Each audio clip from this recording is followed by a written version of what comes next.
Mhm.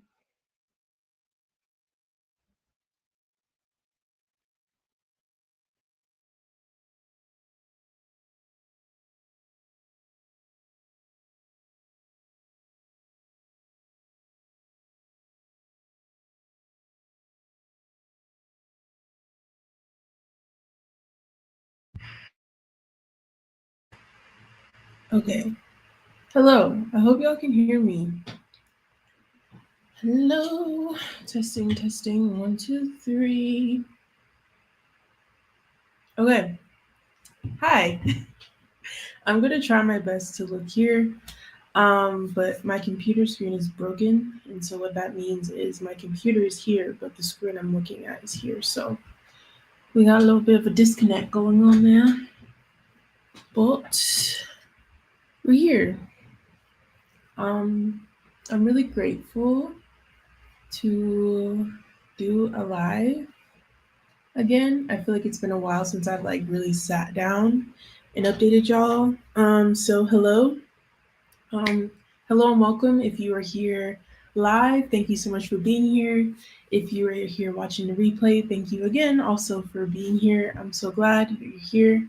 Um, if you would love to, I would love if you want comment down below your name, pronouns, and where you're tapping in from the world.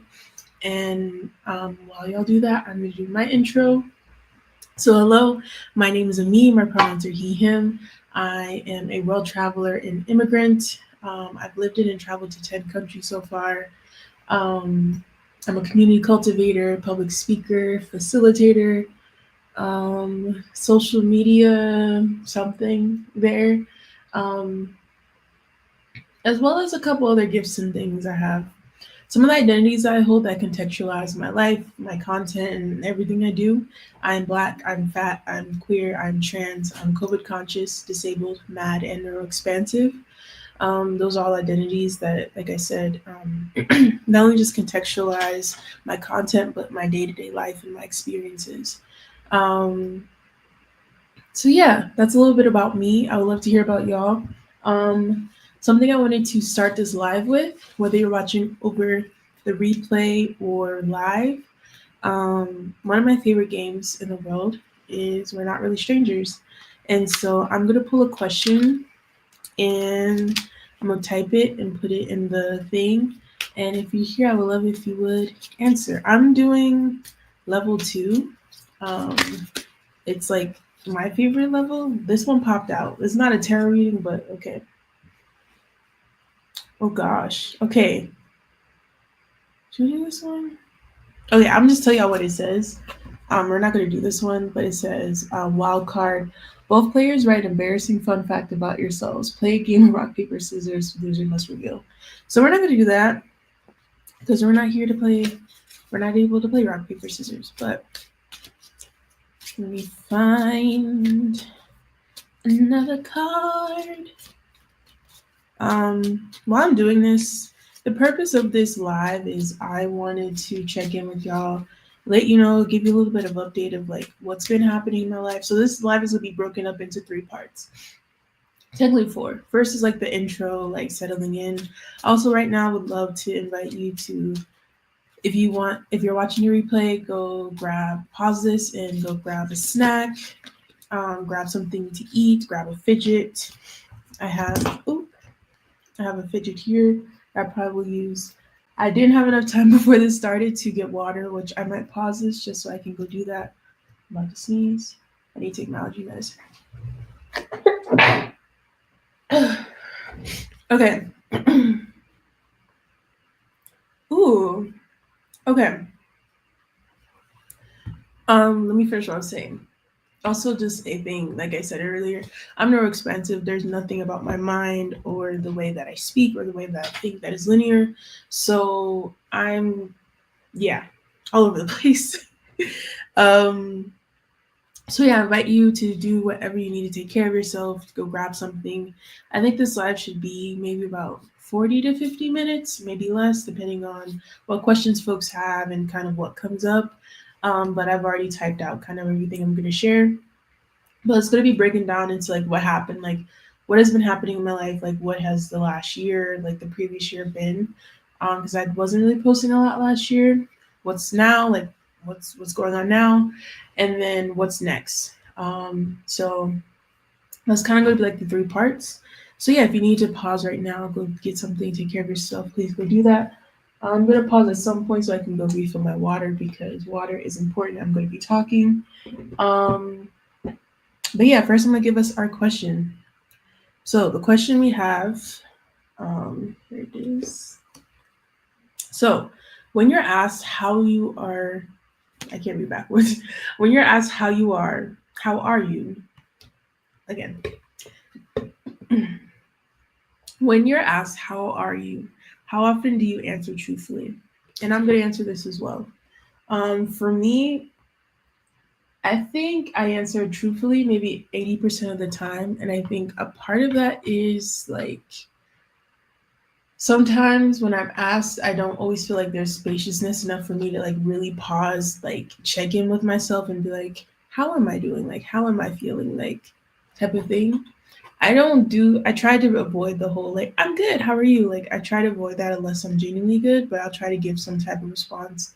Usually I'll tell people I'm alive, and that's just me trying to like, I guess it depends on the day, but pinpoint like things aren't the best, things aren't great, but I'm here, I'm alive, and that's what matters. And so, yeah, I'm really curious if you want to answer again when you are asked how are you?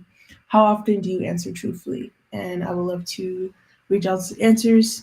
If you want me to read them on the live, you can put a little asterisk or something on the comment, and if not, I'll just read it myself. And yeah, okay, so we did that. We did intros. Um, Again, feel free to put your name, pronouns, where you're at in the world. My name's Ami, pronouns he, him, and I am currently in Ciudad de Mexico, Mexico City, Mexico. Um, but we'll get more into that later. Bueno, let me, but yeah, feel free to say hello in the chat. Hello to everyone here. Um, okay, should I pause now and go get water? And then I'm gonna pause now. Okay, so we're gonna pause. I'm gonna check out. There's like music on here.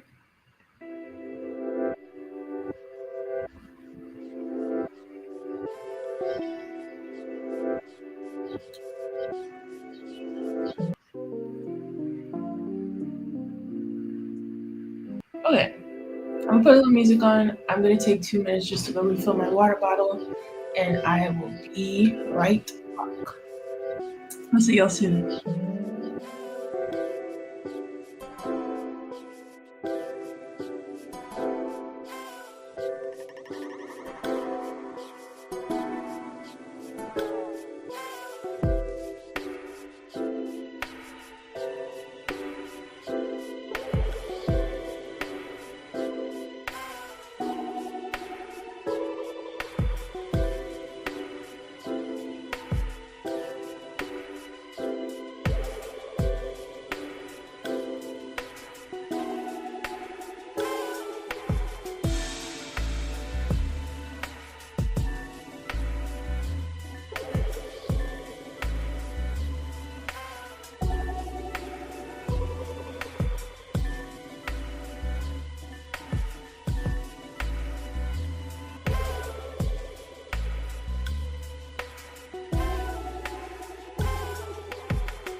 Alrighty, y'all, we're back.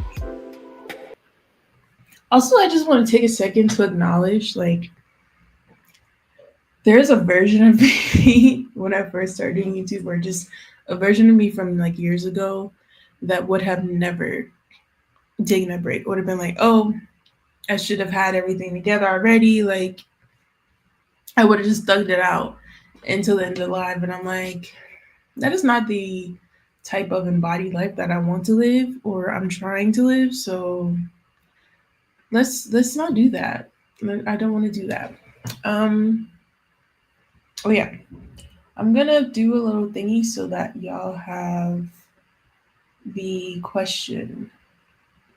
Um, okay, let me write it really quick. Give me.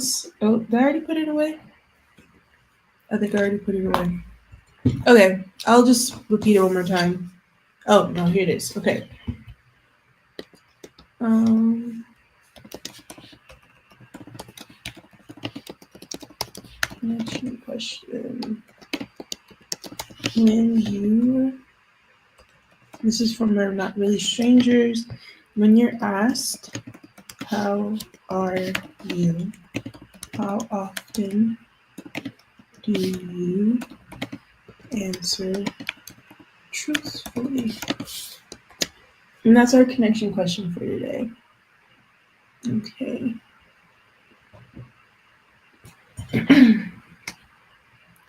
All right. So let's get into this. Let's start. So I'm gonna start with what happened. So like kind of like the 2025 recap.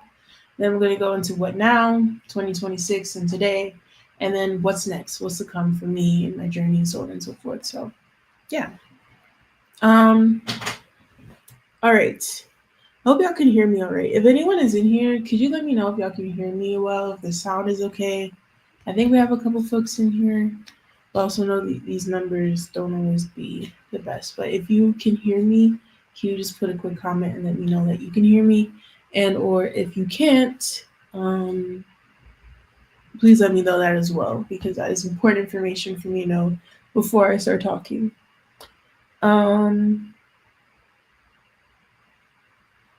yeah. Oh, thank you so much. Sound is good. All right, perfecto.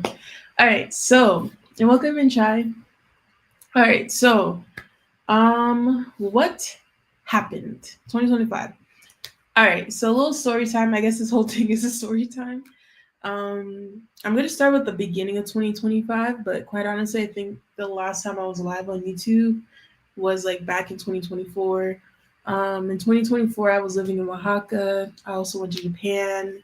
I also like was working for a Black trans nonprofit that like exploited me and was like financially and emotionally like very manipulative. And so that was the whole thing. But let's fast forward to beginning of 2025. So my year started in LA. I was in California, LA, United States, and it started with the LA fires. And that was a lot to say the least, but yeah. Um, where I was staying, like we didn't get like we weren't like forced to evacuate, but looking at the maps and stuff and how the fires were growing, like the fire was not far from us, and so the my friend I was staying with at the time and their roommates, like we just made the decision to evacuate. Um, long story short, the evacuation, everything that happened that led to that and happened after that, pretty much led to me going to Washington, which I wound up staying there in a few years or a few months. I was staying with a close friend of mine at the time, and that was an interesting time as well. While I was in Washington, like a little bit less than a month after the LA fires, a friend that I was staying with in LA, actually, one of my best friends at the time, they had a manic episode, and I was basically remotely helping to lead their care pod. That was a life altering experience. I don't have any other experience that like compares to that. And I probably could make a video just talking about that experience. And I think there's still ways I'm still processing that. And I just want to say in general, like a lot of the stuff I'm talking about, like I had a really rough year last year. And a lot of the things that I'm going to be sharing are still things that I am still processing or are still not fully processed in my mind. So, or in my body as well. But anyway, so that happened. And then, and there's so, this is literally the Cliff Notes version. Like, if I were to tell you everything that happened in my life last year, like, we would be here for hours. But I was leading their care pod. That was a lot. And I learned a lot about myself, about others, about it really pushed my limits and pushed my edges around like the values that I say I have, especially around like abolition and being like anti like system and all these different things like that. Like it really like it showed me just how difficult like they don't make it easy for you to like not like align with the system within the US. But anywho, so yeah, I was really struggling with just being back in the US. Like I said, in the late 2024, I was in Japan. I actually got stuck there. My laptop got left, so I wasn't able to work. And then I wind up, excuse me, um, excuse me. I wound up in Japan for like a month, and that was something. And then that led me to being in LA and then Washington. I was struggling with the fact that I was in the US for so long. I did not plan on being there that long. But while I was in Washington, I really went through a lot, especially after my friends, like the care pod thing with my friend. And yeah, I think I was just struggling with like being back in the US for so long. And like one thing you'll know about me is like if I am in the US, like I'm complaining. Probably like 75 80% of the time. I'm complaining about the water, I'm complaining about the quality of food, the quality of water, I'm complaining about the weather, I'm complaining about the people, I'm complaining about whatever the hell's going on, because all of it's impacting me because I'm sensitive and my body feels all of it. So like when I'm in a place where I'm forced to either disconnect from my body or feel all the layers of like what's happening around me, it it messes with me. It messes with me. um, but anyway, a silver lining happened around April 2025. I moved to Salvador, Brazil, and I was actually right before their visa laws changed, so I didn't have to like apply for the visa and things like that.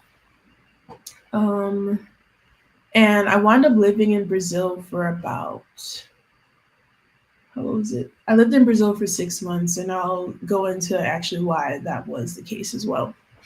But I was in Brazil.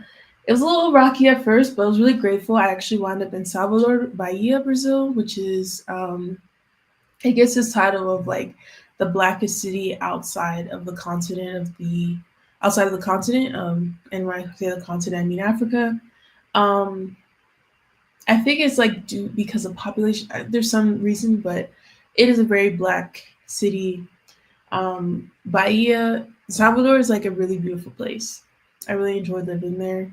I struggled at first to find housing, and then I wound up kind of staying in a housing situation that I found. It was like a little studio that I stayed in while I was in Salvador for 5 of the months I was there. Also, while I was there, I stayed at this like homestay that was in that was ran by two that was led by two black queer women, and that was really cool.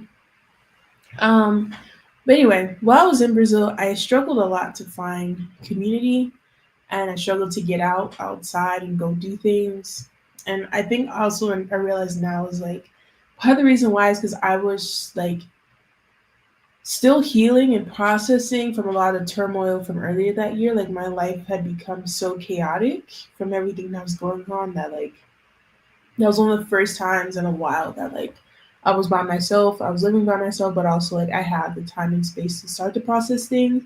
But also at the same time, I was dealing with like something that happens when you first leave somewhere, or like when you first get out of survival mode, or you get out of a toxic environment, is your body starts to like come back online. And that's a beautiful thing. And also like I don't think people talk about that. It has a big impact on you because the things that didn't hurt, that was hurting, that your body numbed out so you can survive, those things come back up again. Like those feelings and things that like your body kind of protected you from to keep you going, they start to come up when you feel safe again. And so that's a lot of what I was experiencing of like, oh, I'm safe again. I was processing like the relationships and the conversations and the experiences and the traumas and all the things I experienced in the last whatever amount of months. Um, One of the things that was cool and also brought a little bit of trauma was I joined this percussion group, which is really cool. I played the hipiki. I don't know what that instrument name is in Spanish. I mean in English. Um, Maybe while I'm talking, I'll find a picture and I can show that really quick. But yeah, like we were playing all around. Like, let me know if I click out of here. Can y'all still see me? Can someone let me know? Um, like we were like playing down streets in Salvador. Like it was really, really, really, really cool. Um, I can't find what I'm looking for. Um, Anyway, with that being said, I joined the percussion group. That was a really cool experience to me around just like I was trying to find belonging there and it didn't really go well for me. And in some ways that's okay. But I think I really struggled because I think a part of the reason I joined that group, it was like free and it was meant to be. Wait, were y'all not able to hear me? Oh no. I'm not gonna try to find a picture right now. Um, what was I saying? I struggled in the percussion group, so I was the only person in that group that masked. I was the only person. I was not the only like non-cis person. Like there were other queer people. I later found out when I first joined, I was told like this is a space for like queer, gender expansive folks.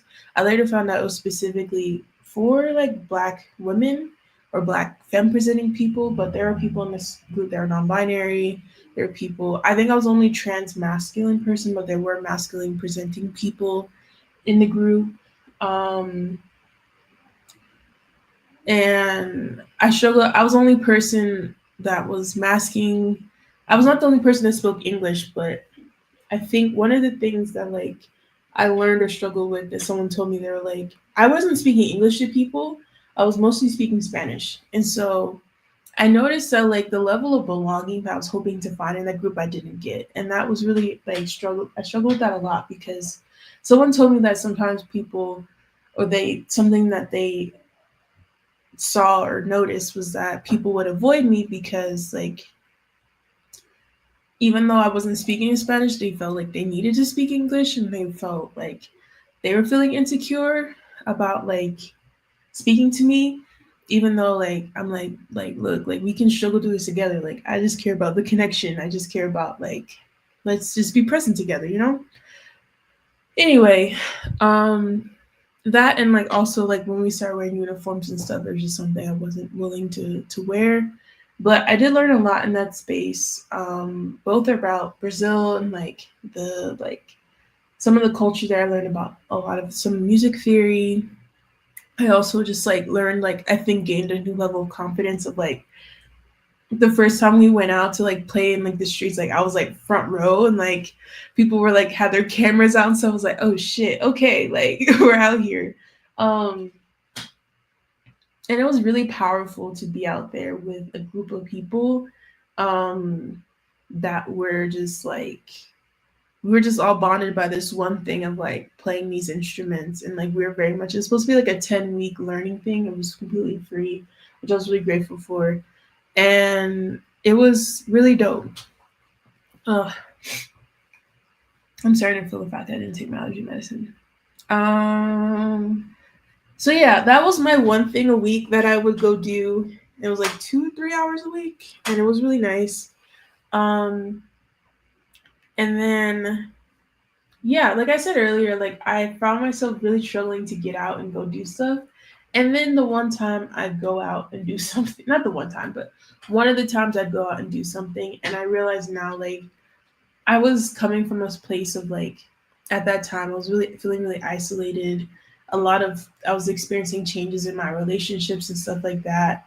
And I was just feeling really like alone and like kind of like desperate for connection, for community, for like belonging. And I wound up going to this event. It was an outdoor event, but nonetheless, in July of 2025, I got infected with COVID. So yeah, I had my second known COVID infection, and that infection further disabled me. And that was really hard. At the time, I had a care pod, but most everyone in it was like not in Brazil, so it's all virtual. And just navigating being sick, like I'm really grateful. I wound up having a lot of like random people came into my life, and like some folks were able to support me. From my knowledge as well, like and this is another reason why y'all mask up. Like, no one that came anywhere near in contact with me, from my knowledge, got sick. So I'm really grateful for that. But yeah, like that virus further disabled me. I still get flare ups. Like, I had a flare up later in the year last year, and it mirrored the same symptoms, like the same, like the thing that started that kind of I didn't know it was COVID at the time, but I had this like really sharp and horrible pain at like the base of my neck and the top of my spine. Like, I could barely move my neck. I like it was so. I was like in the bed, like could barely move for like days. And then I started getting the flu-like symptoms, and then that's when I tested, and then I came back positive on both a rapid and a plus life. So anyway, I was pretty much in the house, like in my room in my apartment for like a month, because it took me out that bad. And honestly, I've never fully recovered. Like, I'm it further disabled me, like I said. But from that, I feel like after that happened a month in, I was like, after a month, I was like, okay, like I'm going to practice making a choice. And the choice that I made was I'm going to stay in Brazil. I'm going to, I wasn't like necessarily like feeling extremely connected to staying in Brazil. So I'm going to like plug in my light so it doesn't disconnect. I wasn't really gun ho about the idea of staying in Brazil, and also like I was trying to practice this thing like they talk about is like um make a choice and then like experience that choice, and then you can make a decision on like how you feel about said choice. And that's what I attempted to do. But life had other plans for me. But my attempt to do that. Oops. Let me just do this. There we go. In my attempt to do that, I was like trying to go to the doctors. I went to the dentist. I found I was connected to like a trans organization out there that was going to help me to start T. I actually started going to some of those appointments. So I had to go to general, I had a general practitioner, I had to go to like there's like all these different doctors. Like either go to the nurse, they had like a vocal doctor, I had to go to the gynecologist. I had to go to like all these different doctors before I could start T. And that was actually pretty nice. I had blood work done and stuff like that. Like I had gotten checked up on my health in a way that I hadn't in a while because it was just not accessible. Like getting healthcare in the U.S. is just not accessible or acceptable.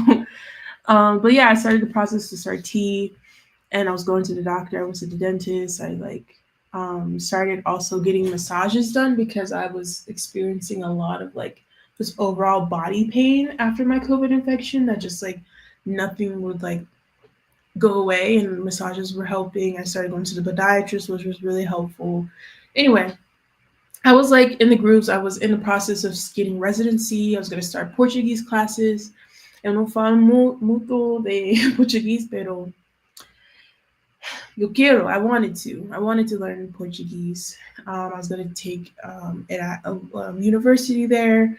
I was starting the process to get my paperwork and stuff like that, so that I could do my residency process.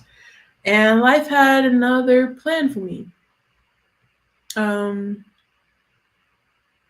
I still don't know how I'm going to talk about this, but I am. So in September of 2025, I actually got the phone call like at the time that, like my mom's birthday. Um, my mom passed away. Or I got the call that my mom passed away, and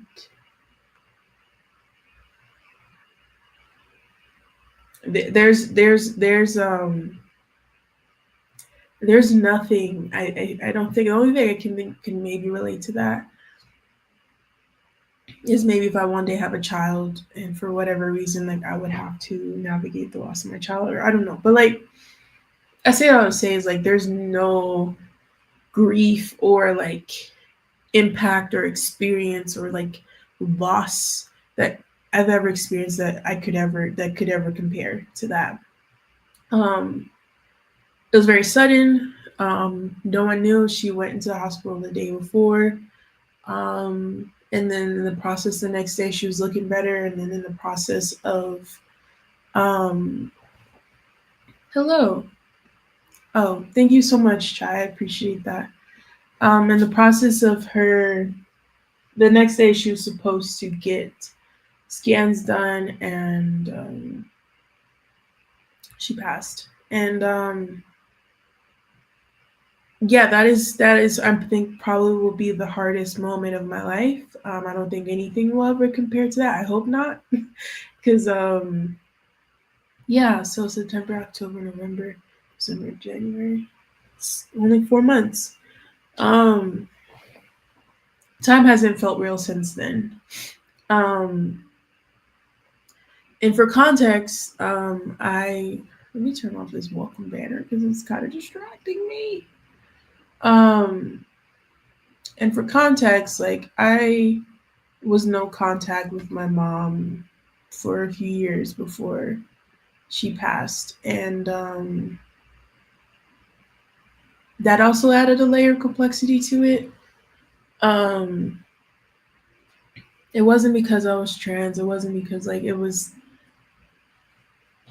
She made a choice, and she chose.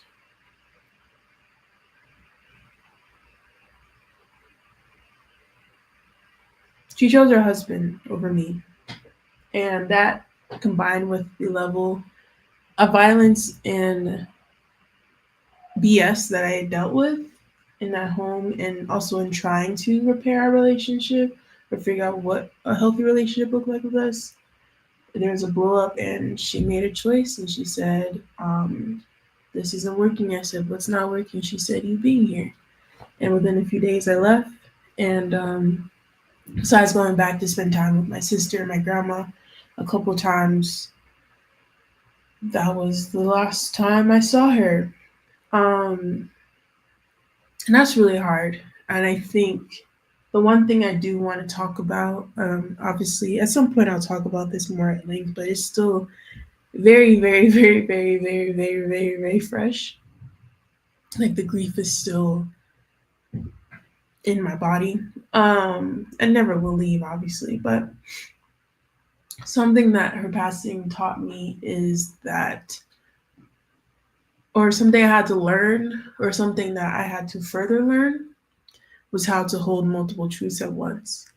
I love my mom so much. She was my best friend for like many, many, many, many, many, many, many years, like my whole life, basically. And also, there was limitations to ways in which she was able to love me, and she wasn't able to love me in the ways I deserved. And so I had to hold this deep grief of her loss. I had no regrets about going no contact with my mom, because it was in those years I was able to find new versions and expressions of love that felt more like what I deserved. And I don't think I would have spent a lifetime trying to get a woman to love me in ways that she just wasn't able to. And I don't hold that against her. And so I'm holding a lot of love, I'm holding a lot of hurt, I'm holding a lot of anger, and all these different things as I process the passing of my mom. But she is with me, and the thing that solidifies for me is that I think she is going to be able to support me and be there for me in a way she couldn't have been as in human form. As an ancestor, as a spirit, she's going to be able to be there for me in a way that I don't think she would have been able to before. And that's hard and it's going to take time, but I'm here. And if I'm still living, I'm still figuring it out. So, yeah, so I went back to the US. I have um, a little sister, and after getting some calls from like, I wasn't getting a lot of information of like what was going on about like next steps. Like, it was just really weird. And so I went back to the US so I can support my sister. I started building out a support plan for her, and to figure out what was going on. I was also getting phone calls of people telling me to go back or telling me like, hey, like, why aren't you like there? And I was just like, me and my mother's husband are not on good terms, like da da da. And they're like, well, like he didn't say anything like that. He's like, this is your home. Like, why wouldn't you be welcome home? Da da da da. I wasn't getting my calls. At first, I wasn't calling him directly, but then I wasn't getting any of my calls returned. Um, and so I was just like, okay, there's something at one point I was talking to my sister, someone just told me like I need to go there and be there for her. And I wasn't getting much answers, and I just wanted to figure out next steps because I feel like that news about my mom just turned my life upside down. Like I stopped my process again, like everything stopped, obviously. Um, Unfortunately, when I got there, I was met with a lot of emotional and mental violence and trauma. I wound up facing housing insecurity. None of my calls were being returned, so I couldn't let my mother's husband know I was coming because he wouldn't pick up the phone. And when I got there, he wouldn't let me into my mom's home. And I wound up facing housing insecurity because of it. I wound up staying there for a bit. And then my health started to really decline from all the stress and trauma of like getting like horrible and like disgusting messages from like different cishet men in my mom's family. And just like the layers upon layers upon layers of all the things. And so that was a lot. And when my health started to decline, a part of me was like, I need to choose myself. And so I that combined with back in 2024, I had a scan done. And I don't want to talk about this too much, but at some point I will. Um, they found a small mass in my chest, and I had meant to like go to get that. Like they were like in 6 months you need to come back to get it checked again, and I never did because life just kept lifing. And especially after my mom, they said that once they did the autopsy, they found a mass in her pancreas, which I believe is connected to long COVID. If you know anything about long COVID, um, I think it's the T2 cells. It attacks. I don't know all the words right now, especially after all I just talked about, but a lot of cells, I believe it's the T2 cells, a lot of those live within the pancreas. And so that's why we're also seeing such an uptick of like people passing or being impacted by various types of cancer, but especially pancreatic cancer. And they believe that is what my mom, I believe my mom died of neglect. She was everything for everyone, and she didn't have the support and the people in her life to really check in on her and make sure she was good. Like she was there for others, but I don't think she always got the support that she needed. And I think she was taking care of her husband, she's taking care of her mother, she's taking care of my little sister and probably other people in her life. And I think like many black women in this world, there wasn't a lot of people taking care of her or really carving out time to make sure she was good. And I think I was that person in my mom's life for many years. And then I'm not saying that me being in my mom's life would have stopped her from dying or anything like that. Like my mom stopped masking like a lot of other people when they lifted the mandates. And um, yeah, who knows? Who knows? Anyway, Um, so yeah, I wound up trying to go back to Mexico so I could get some health checks done. I wound up not being able to get the scan done, and that's a whole other conversation. But I did go to this health institute, which was healing in some ways and traumatizing in other ways. But all in all, like it showed me a new capacity of what is possible for myself for healing. And so I'm really grateful for that.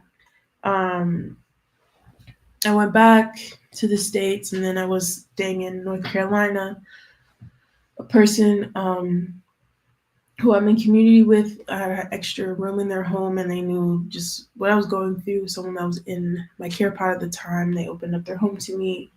And that's also, so I moved to North Carolina. I was there for like 2 months. And that's also a time when like my life really started to shift. I'm also at my Saturn return.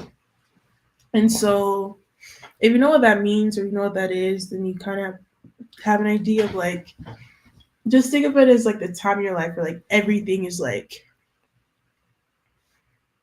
how do you say, like, Saturn's like, and I am not the astrology queer. I have astrology, I had, well, had astrology queers in my life. I am not the astrology queer TM, but I will say that yeah, Saturn return to me has just been this uprooting of everything to like shake it and then like what is left is the things that are supposed to be there and what is not are the things that like you either been holding on to or you've been like not moving or shifting like and life is like no, this doesn't serve you anymore. So yeah, three of my closest relationships at that time ended within a week span. Once I got to a little bit after I got to North Carolina. Um, Sorry, getting tired of talking. Let me drink some water. Reminder for you to also drink some water. I'm gonna turn off some of these banners because it's overstimulating.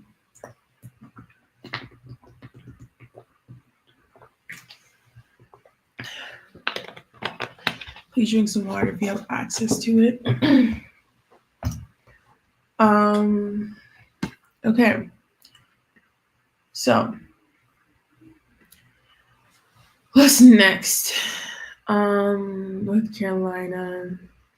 North Carolina was an interesting time. I learned a lot about myself. I'm deeply grateful for that time. It was one of the first times I experienced housing where I felt like I had autonomy. I've stayed with people all over the world in so many different contexts. It was the first time I lived with someone where I truly felt like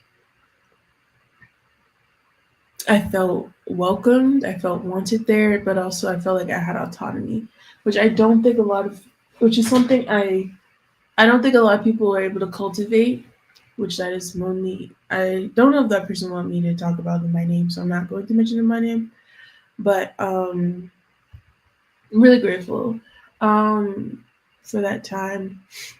And something beautiful that did happen for the first time in my life, I planned my own birthday party.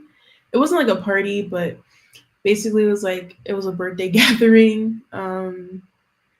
Yeah, for one of the first times in my life, and it was like a little COVID conscious get together with like other Black queer trans folks. We were masked up.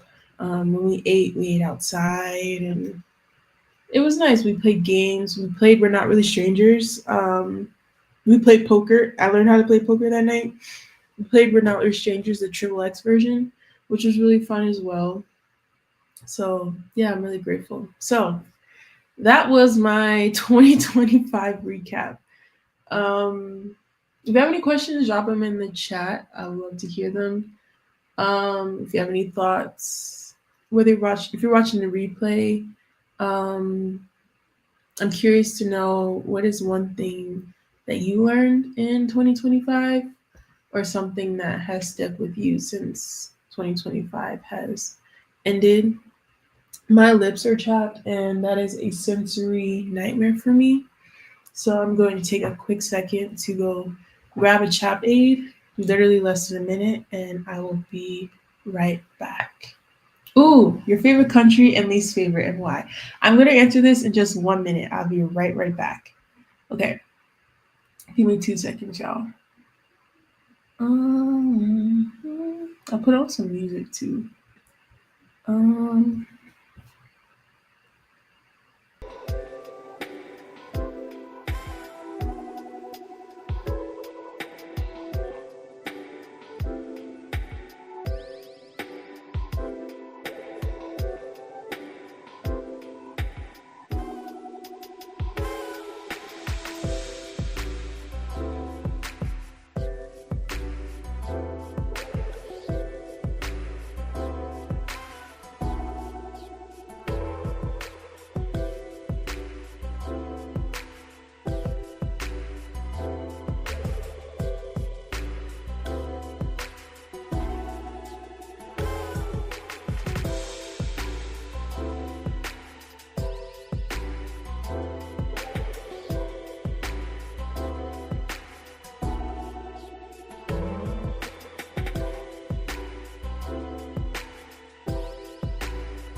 that was supposed to like slowly like fade out, and it did not do that. So, gay pena. How embarrassing. Okay, I'm gonna answer the question in the chat really quick, and then I'm gonna go on to the next part. Chai2866 said your favorite country and least favorite and why. Favorite country is hard. I can answer least favorite that I've been to. So to give context, the places I have lived: Thailand, Ecuador, Colombia, Peru, Costa Rica, Mexico, Malaysia, Indonesia, Japan, Brazil. Those are the places I have traveled to, been to, lived in, so on and so forth. As far as least favorite is Malaysia. I think I just struggle a lot there. And it's the country I spent the least amount of time. I was only there for 3 weeks. Everywhere else I've spent a month or longer. In um, Malaysia, I think I struggled there as a queer person. I struggled there. Like everyone hyped up the food. I also was broke at that time too. Like I was struggling. And so for me it was like rough being there and also just navigating like how I don't know what it was. It just wasn't giving. So Malaysia I would say is my least favorite. My favorite country, I can't give you one. I'm so sorry. And if you travel, I'd love to know also your favorites or least favorite places if you're down to share. Um I can't give one. But it's a tie between Colombia, in no particular order, no particular order. Colombia, Thailand, and Brazil. I think Mexico has to be on the list too, just because like, and I'll get into like that. But I've spent the most time in Mexico out of everywhere. But yeah, I would say those are my favorites, and then that is my least favorite. Um, Honorable mention: I'm not a big fan of Tokyo, Japan. I know a lot of people love Tokyo. To me, it was just like the capitalism capital of the East, and I was just like very overstimulated. I hated the over consumerism and yeah, but also I didn't have a lot of money there either. So I don't know, maybe I would feel differently, but also I was just like, but once you get out of Tokyo, like Kyoto, like I really enjoyed it. It's so beautiful and peaceful there. Like even the bus, like just this quick aside thing, like on the bus in Kyoto, like the voice that announces like the stops and stuff is such a freaking calm voice. Like it's just like I'm not gonna try to replicate it because I don't know not Portuguese, Japanese, but very very beautiful place. Um, so yeah, thank you so much for that question. Okay, so we're moving into the second part, technically third part of so what now? No, not that's not the right one. What now? Like, if you know that reference, it's like this interview on I think was it the Shade Room, the breakfast something. I can't think of the name of it, but it's with Charlemagne the God, and he asked this person. I forgot the person they're interviewing. I'm so sorry, I forgot their name. But they're like, oh, people would say you make music for gay people. Is that true? And she's like, yeah. So what now? And it was just like, oh, like they just didn't realize she was going to like just be like, yeah. And so yeah. What now? So I talked about the last year of my life and what was happening. Now where are we? So I have immigrated and I'm currently looking for permanent secure housing in Mexico. Funny, funny enough, back in 2024, I went through the process when I was working for, um, should I name drop? No. When I was working for that horrible Black trans organization nonprofit, I was able to save up enough money and I dropped, I think it was a bit over $1,000 to get residency, 4 year temporary residency in Mexico.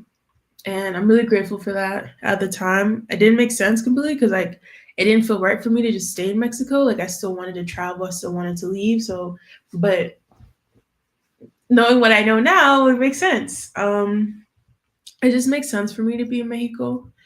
Um, to get back from to the U.S. specifically back to Nevada was like a 14 plus hour flight from Brazil, and so that just wasn't. It just didn't make any sense. And I think where I am in my life now, after the loss of my mom, I want to make sure I'm somewhat close to my sister, so that if the day comes and she needs me, I'm able to get on a flight and be there. Um, I think also just like yeah, I think Mexico just gives me a little bit more access to like the US if I do need to go back and what that may look like. And so, yeah, but I've decided that this is where I'm going to be for at least the next year to 3 years. I'm hoping to find secure housing somewhere, at least get a year lease. I don't think like last year alone, last year alone, I moved over 10 times in 1 year. In the last 5 years, I've not lived anywhere for more than 6 months, more than 5 months in the last 5 years. I've not lived in the same place more than 5 months. And so I've been moving around for the last 5 years. I am tired. I am weary. Do I still want to travel? Absolutely.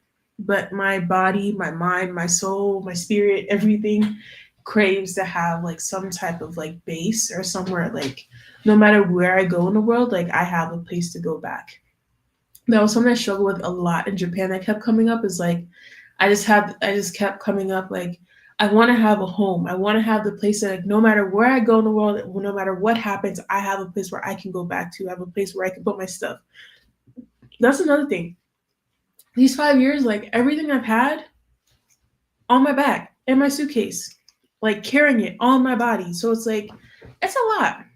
And so I do still have a lot of healing and processing and moving through a lot of things, whether it be my mom's passing, whether it be like just last year in general. I actually just ended therapy with my last therapist because I lost access to a therapy fund that I had.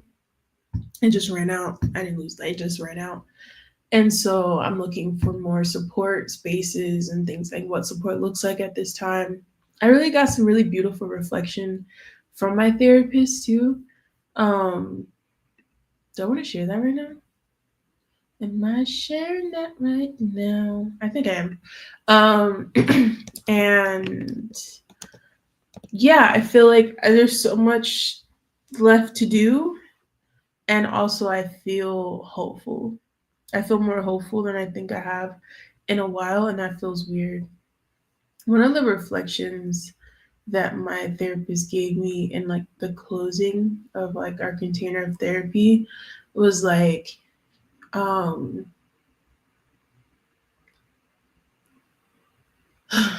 they're like, thank you for allowing me to witness. Thank you for allowing me to be a witness this past year. I deeply appreciate all the ways you challenge the harmful norms within these systems, naming your truths of what is needed and required with community and connective care and healing. and all your work with tending to and moving with the contradictions of this world right now. Thank you for existing, for being here, and moving through the world the way that you do. I'm deeply rooting for you and will be thinking of you. Um, yeah, like that was one of the reflections it gave me about Azealia Banks. Okay, wait, hold on, I can't see. Can you see what I see? Um, because of the way my screen is set up, I can't see. There we go. Um, okay, I'm gonna come back to those questions. Prometo, after this part. But yeah, it was a silly pigs on the Breakfast Club. Um, so what now? Bueno, so yeah, I am currently in temporary housing. A lot of people ask me like, Ami, how do you afford to move abroad? How do you afford to do this? How do you afford to do that? And genuinely, community care, whether it has been like, I have worked various different jobs, freelance, whatever the case may be over the years. I have done like teaching English. I have done like YouTube. I used to make money from my YouTube channel. Um, all the different things. But honestly, the constant has like been sometimes I've had to crowdfund and ask for mutual aid when like things are really rough. But genuinely, just the kindness of strangers. Like this place I'm staying at now was only made possible because of a fellow COVID conscious person I connected to on TikTok who had a friend who had an extra room. And they're also queer and trans and black and COVID conscious. And yeah, I'm here. So I'm currently in temporary housing and I'm applying opportunities while also crowdfunding to afford my move because moving, as y'all know, is expensive. But that being said, if you do want to support me in my thrival, well, my survival right now, my desire to thrive, I deeply appreciate that. You can find me on Venmo at Ami King 24. But I also put that down below once this uploads. If anyone watching the replay wants to support, I deeply appreciate it. Um, but yeah, I'm going to, that's like kind of my what now. Before I go to what's next, I'm going to answer the questions that are in the chat. So yeah, Chad says Zilly Banks interview on the Breakfast Club. That was a breakfast. So I was like, breakfast, something. What does your family think about you being a digital nomad? One thing I'll say, I never considered myself a digital nomad. I always count myself either a world traveler or migrant. And the reason I used migrant before is because I was trying to find my home. And the reason I use immigrate now, because I think I found my home, like I found the place I want to immigrate to. But none of them liked it. Like, I was the first person in my immediate family with a passport. One of the things actually my mom did, I think this is in 2021. She got me she got my sister her passports. Because she realized she was like, if I'm ever gonna see you, I have to come, I have to come abroad or something like that. But also my mom did want to travel too. That's one of the things I am sad about that she never got to do. She never got to see outside of this country or that country. I'm not there anymore. Um, but a lot of them just didn't get it. So a little bit about my past. I went to school for my degrees in criminal justice and political science. I thought I was going to be a state supreme court judge. I had my whole life like planned out, like bar for bar for bar. And then I had an awakening about the justice system. I think that also was contextualized because I was basing my career also off of the thoughts and people that I was idealizing and putting on pedestals that once I really understood who they were, especially one of my uncles, once I really understood like, oh, who you've been sending yourself to be and who you actually are very different. And um realizing that what I actually wanted was liberation, realizing actually what I wanted, I didn't want bans on chokeholds, and that wasn't going to give me liberation. And liberation was going to come from within. And that came from me listening to my intuition, and that's what led me to moving abroad. All that to say, none of my family, except for maybe one, some of my cousins, no, I still don't think really many people understand me or what the fuck I'm doing or why I made the choice to leave and like immigrate out of the US. And that's okay. I think more people are getting it now, like looking at the US. I think back then I was just like, let me get the fuck out of here. This is wild. Bueno, I think that yeah, I think they thought I was like wasting my life. That like I had so much potential to like work in the system and make change and like why wasn't I using my degrees? And I think a lot of them just thought that like yeah, I was wasting my potential, but I see my life as like I'm using a lot of the natural gifts I have in a way that makes sense to me in the life I want to live. And I'm no longer defining my life based on like what other people want from me, but what I want. And yeah, people don't like that. People don't like that. But I don't know. I think some of them still watch my channel or probably be nosy. So if you're watching this, family, my mother's family, because yelling my family, you can answer that. Feel free, comment, respond to this person. What do you think about me traveling the world? Let us know if you're watching. They respond with a screen. Um, Also, what made the nonprofit you worked for non for toxic? Um, the nonprofit I worked for, what made it toxic was I think there is this like I think it takes a very special level of skill to do anything within the system and not it reflect the same levels of oppression and like doings and existings and beings of like oppressiveness and toxicity. Like you have to like I feel like it's not impossible, but it's very hard. And unless you intentionally are making a choice and intention and an action to not replicate the systems you're trying to like fight against or like not be a part of, like you wind up doing it anyway. And so they would do things like they would underpay me. They would just not pay me at all at sometimes. They did the whole like we're a family, which I feel like is a big red flag for a lot of like organizations, especially like usually places that say we're a family very, very early on is like they want you to feel some type of like not conocido, like connection to them and that like they want to create this like overestimated like amount of connection to them so that when they treat you badly, number one, I feel like it replicates a lot of the traumas and stuff that people experience, especially black people um in family dynamics, but also like it's an excuse of like it's almost like a way to like help you gaslight yourself. But yeah, like they lied about the first and foremost, they lied about the position on the site. It said I'll be working with other black trans people, which I was deeply excited about. Come to find out I was working with all trans people, which was difficult for me because I was a peer mentor. And so I was having to be emotional support for people that like I really struggled to connect with. And so I'm not gonna say I wouldn't have taken the job, but it felt really disingenuous. Like they were promoting it as like you're gonna be supporting the black trans or like community and black trans people and like being a peer mentor and stuff like that. I was like, okay. But to find out that was not the case, it was really bad.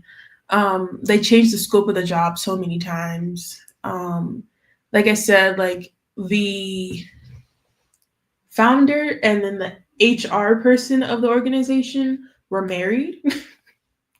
And the HR person was like just habitually like messing up my hours. Like she would underpay me, like she would only pay me for a few hours and then I had to go back. I had to be so meticulous on like documenting my hours, but also like keeping a track of them because if I wasn't, I would have got underpaid so many times. Also, there's some weeks they just didn't pay us. Like I got paid late, like days late. Some I think once it was like a week or two. I don't know. Like And then they would just like gaslight us about it, or just like, I'd be like, hey, I didn't get my payment. And she'd be like, okay, I'll help you in a few days. I'm like, girl, I gotta pay rent. Like just very like, or would just like say I didn't work certain times, but then there would be proof that I did work. It was just like all this back and forth, and just like I was just going through so much emotional turmoil working with him.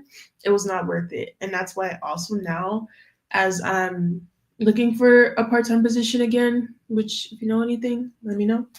Um it makes it super important for me to find someone that I actually feel connected to. I thought I would feel connected to them because I was actually a part of some of their programming years before, but no. I also have heard testimonies from a lot of people. Anyone that's worked there, like trash. And they also just like fired me. That was the first time I ever got fired from a job. They let me go with a severance, which I think was just trying to be hush money, which one of these days I'm going to say something, but I don't know yet.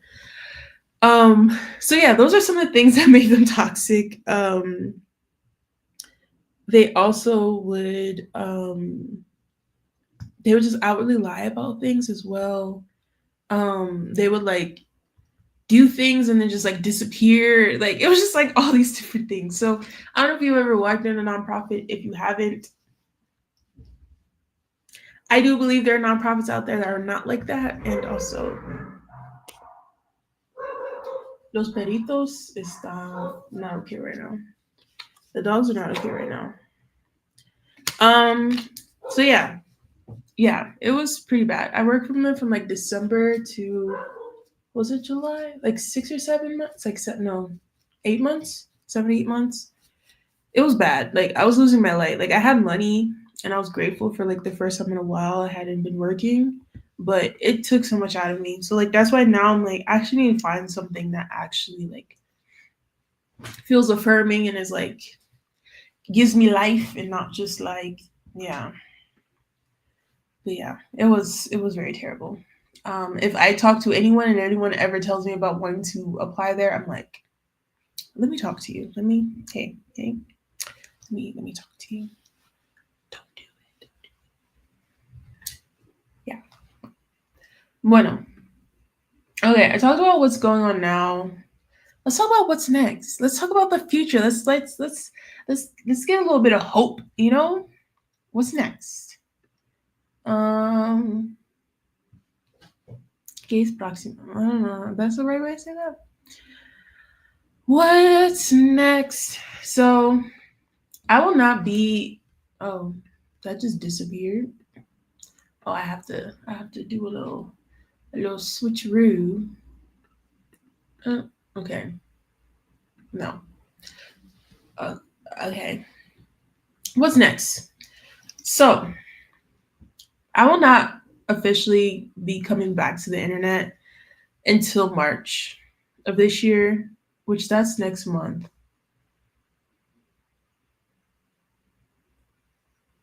Probably end of March. Yeah, end of March of this year, 2026. And the reason being is like I really need to take time to settle. Like I said, I'm trying to get permanent housing. And I honestly just don't believe the year really starts until spring. Like I think the Gregorian calendar starting the year in the middle of winter is giving capitalism. It's giving let's keep them disembodied, let's keep them dysregulated, let's keep the chaos. That's what that's giving to me, if you ask me. And so yeah, I plan on coming back in March 2026. I'm hoping some of the things I'm hoping to do this year. I really want to do a group trip for COVID conscious Q2 BIPOC folks in Thailand or Brazil or somewhere else. But that's something I'm really excited about. I'm pretty dead set on. I've technically done like little mini interviews or things, but I want to do like one of the first official interviews for the Q2 BIPOC COVID Conscious World Tour, which is this project I want to do, which I'll talk. What can I say talk about right now? A little bit about it is this project that kind of merges like creating an archive with community building, with like cultivating hope, with like um, vlogging, with like resource redistribution. And it's basically I want to travel around the world and meet other queer and or trans, Black, Indigenous people of color that are still taking some level of precautions. And I want to interview them and ask them about their lives, and also show like really cute videos of us hanging out and like sharing vlogs and showing other people that are still taking precautions that may be housebound or bedbound or just like impacted by the global gaslighting we're experiencing around this ongoing pandemic. So that's something else I want to do. I do plan to come back this year to posting more regularly, specifically on YouTube, and also posting content that has been catching dust in my hard drive. I have so much content. Like, just because I haven't been on the internet doesn't mean like life has been happening. I haven't recorded and like documented it all, but I do have a desire to like kind of retroactively show y'all some of my life and what it was like going on, to contextualize like also what I'm sharing now. And so, yeah, I don't know exactly what that looks like right now, but right now I just want to focus on, um, I just want to focus on getting housing secure and getting back on my feet and rebuilding my life. Oh, it's 11111. One one one one one. Yeah. I do want to do some travel this year. I think I'm going to the UK this year. Um, Someone I really care about is getting married out there. I thought about going to Toronto. If I do the group trip, that would be in Thailand and maybe some other places I've never been. I don't know. I plan on applying to some like travel opportunities. So we'll see how that goes. I really want to sign up for, if you don't know about Gabby Bexford, it used to be called the PTO Dashboard, which is the paid travel opportunities. I don't know what it's called now. I can't remember, but I want to get connected to that again and apply to some opportunities. If anyone wants to help me apply, like afford that, because there is a cost with it. I don't know how much it is. I can't remember. But if anyone can help me so I can access that, that would be deeply appreciated. And also, like, yeah, I think also what's next is I'm looking for and trying to cultivate some tangible support as I continue to heal from like my mom's passing and just all the trauma that I experienced this last year, whether it be like physical with getting sick or emotional, mental from like my mom's family to like just like navigating and processing the many relationships that have ended, or that some of them, most of them were not my choice in, but some of them I did in some relationships last year as well. Like really needing support around like body work, like massage, acupuncture, and just like getting support, needing like support with like navigating healthcare and like getting some like healthcare things done.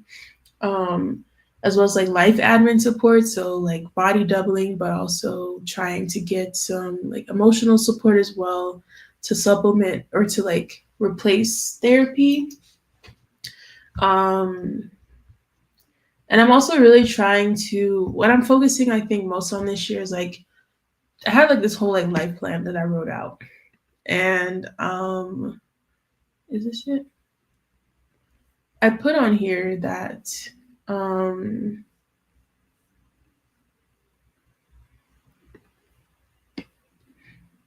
my focuses will be on health, community, and my dreams.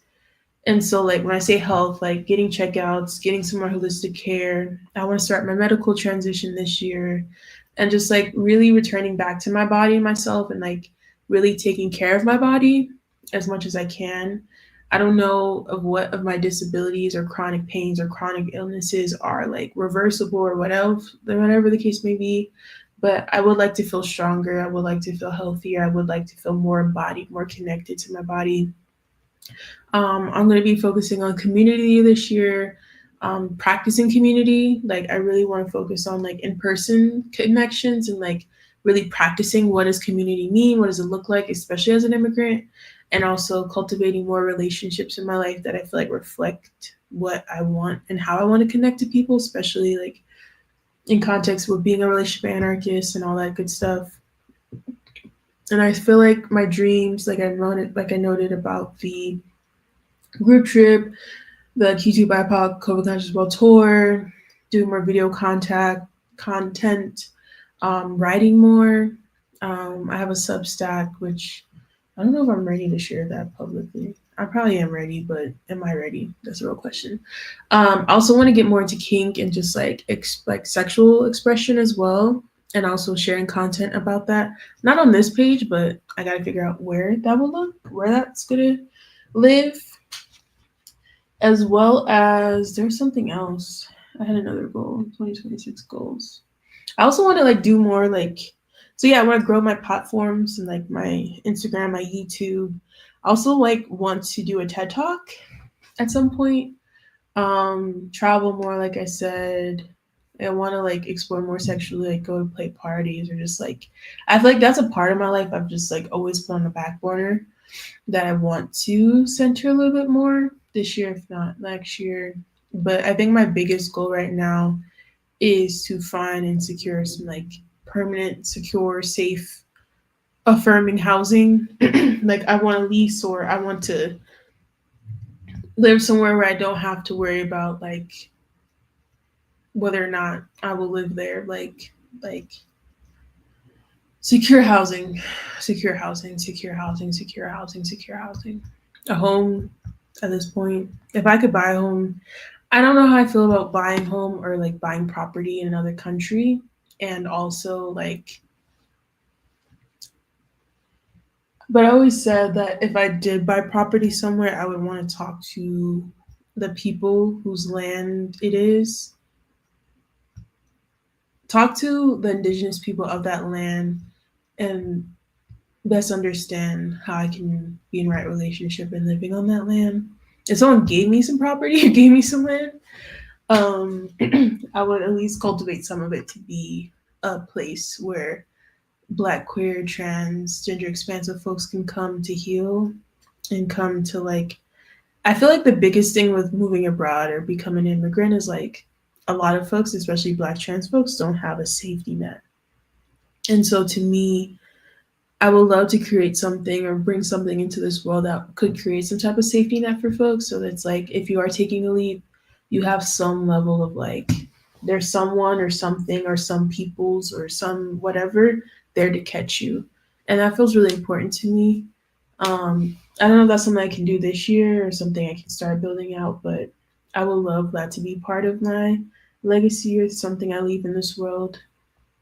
Um, but yeah, I also want to just like find more hobbies, dig into more of my hobbies of cooking, of painting, of I want to learn how to play the saxophone, photography. I want to learn graffiti art. I want to what else? I want to learn how to DJ. I want to learn how to sing. I want to do so many things. I want to do so many things. I want to skydive. I want to snorkel again. I have a lot of hopes and dreams and things I want to do. But my back is starting to hurt. And so I want to open up one more time. If anyone watching, if you have any questions, curiosities, concerns, thoughts, um, all the above, I welcome them.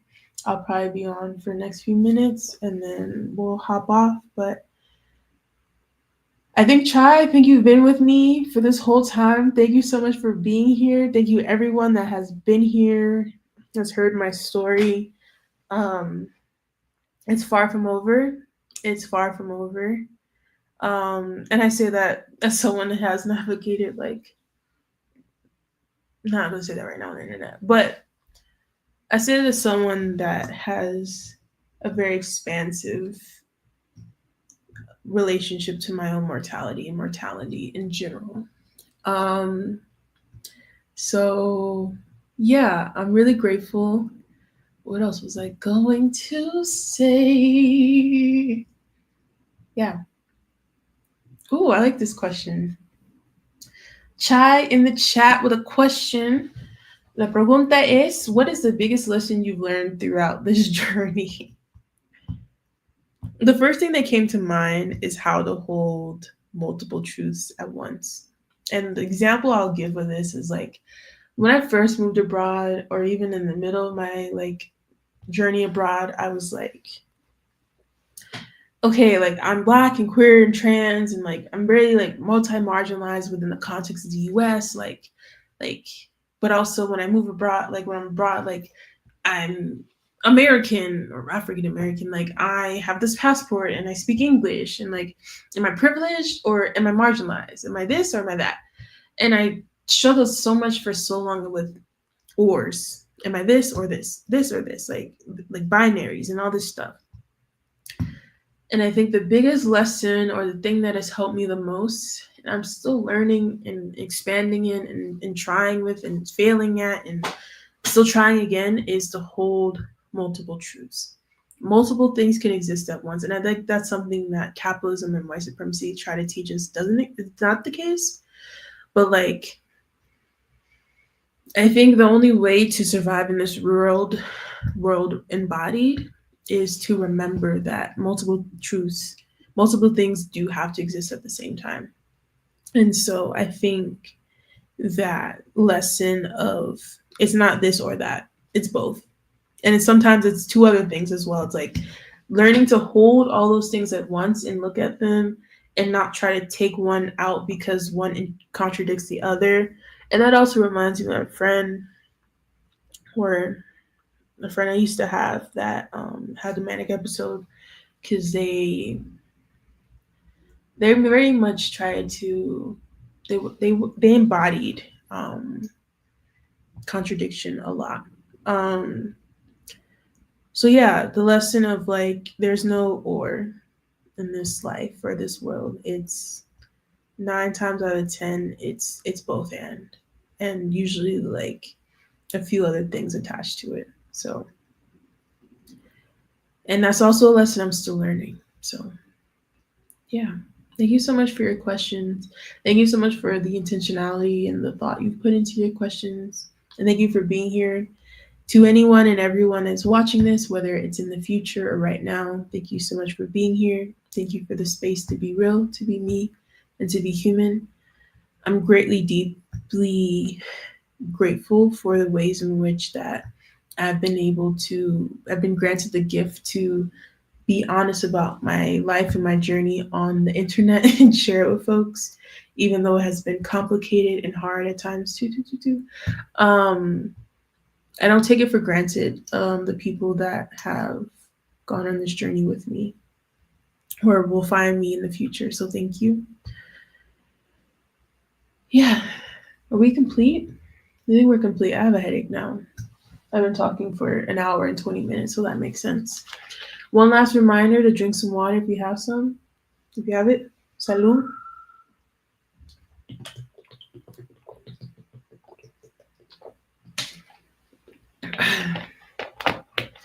Um, if you're still here, I would love for you to put in the chat, what is a color that describes how you feel right now?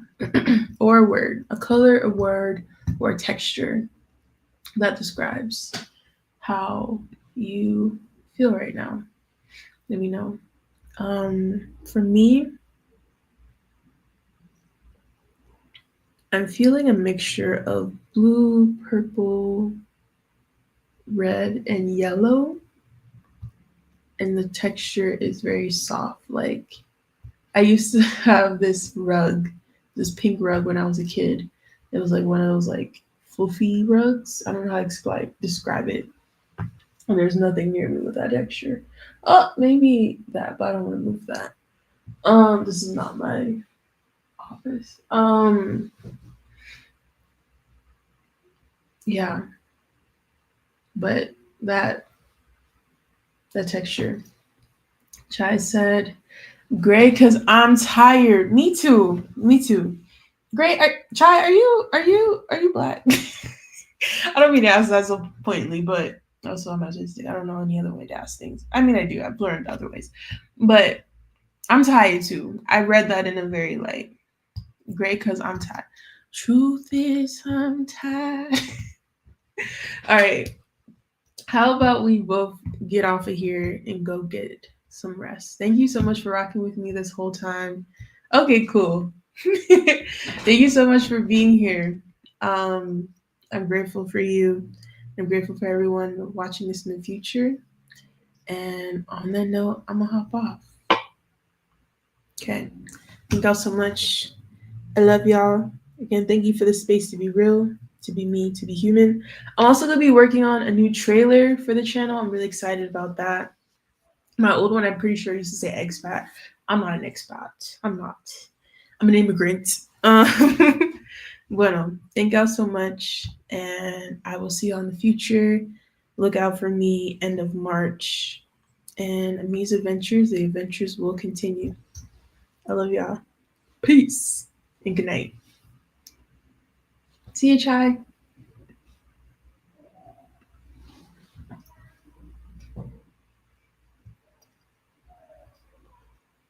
Did it end?